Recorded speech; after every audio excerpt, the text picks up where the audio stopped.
दोस्तों अभी मैं इस साइड घूमने आया हूँ, खेत साइड, जो कि देख सकते हो इधर जंगल है। दोस्तों अभी जा रहा हूँ घर साइड, उधर है घर। जो कि दोस्तों यार मेरे को भी थोड़ा सपोर्ट करना यार, अपना छोटा भाई समझ के।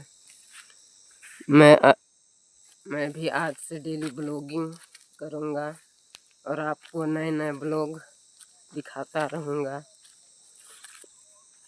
तो मेरे को भी थोड़ा सपोर्ट करना भाई। ये है खेत सब इधर है और उधर भी जंगल है, चारों ओर जंगल है भाई। हम लोगों के गांव में बीच में गांव है,